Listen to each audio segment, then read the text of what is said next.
যেতিয়া মই চাকৰি কৰিছিলোঁ তেতিয়া এটা ৰেগুলাৰ ইণ্টাৰভেলত মই চব জেগাতে গৈছিলোঁ কিন্তু তেতিয়া এইটো নাছিল যে মই কেতিয়াবা ইলেকশ্যন খেলিম সেইকাৰণে মানুহৰ লগত লগ ধৰিছোঁ তেনেকুৱা নাছিল একো যে মানুহৰ সুখ সুবিধা মানুহৰ লগত থকা এইবোৰ আছিল কেতিয়াবা সৰু ল'ৰা ছোৱালী আছে দুটা চকলেট দিলোঁ মোৰ ভিতৰত মই এটা ছেটিছফেকশ্যন পাওঁ মই ডাঙৰ ডাঙৰ ছোৱালী আছে ইয়াতে আপুনি চাব সিহঁতে দিনৰ ভাগত এটা সৰু এটা কিবা এটা পিন্ধি আহে মোৰ ঘৰতো মোৰ 3টা ছোৱালী আছে এইবোৰ বহুত বেয়া লাগে সিহঁতে বিলো পভাৰ্টি লেভেল এই আমি বোলে চাউল 5 টকাকে বিনা পইচায় বোলে 5 কেজি চাউল দি আছোঁ তো চাউল 5 কেজি দিছে কথাটো ঠিক কেজি এজনৰ মিনিমাম নিড হ'লকে 12 to 15 কেজিছ এতিয়া 15 কেজিৰ বাকীখিনিতো সিহঁতে 45 rupees 50 rupees কৰি কিনি আছে সেইটোৰ ওপৰত আকৌ GST TSC এইবিলাক চব দিয়ে তেলৰ আপুনি কোৱালিটি দেখিলে আপুনি গম পাব যি তেলটো সিহঁতে ব্যৱহাৰ কৰিছে কি জানে এইটোৰ মানে কেনেকা হয় এইবিলাক এনেকা তেল এইটোৰ যে এইটো মানে কি ক'ম পাম অইলতকৈও এইটো বেছি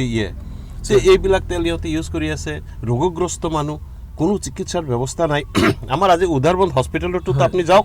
আপুনি হস্পিটেলত গ'লে they use to forward only কিন্তু আমি এইটো পেচেণ্ট আহিছে সিহঁতৰ লেখাই আছে নেকি মই সিদিনা কৈছিলোঁ সিহঁতক বোলে আপোনালোকে এটা কাম কৰক এই এটা বনাই লওক ৰাবাৰ ষ্টাম্প বনাই লওক ফৰৱাৰ্ডেড টু অমুক জেগা ৰেফাৰেঞ্চ দি দিলে অমুক জেগাই ৰেফাৰ কৰি দিলোঁ তেওঁ সিহঁতে আহিলে ৰেফাৰ কৰি দিলে আপোনাৰ মেডিকেল কলেজত ৰেফাৰ কৰি দিলে শিলচৰ চিভিল হস্পিটেল তো ইয়াতে চিকিৎসা বুলি কোনো বস্তু নাই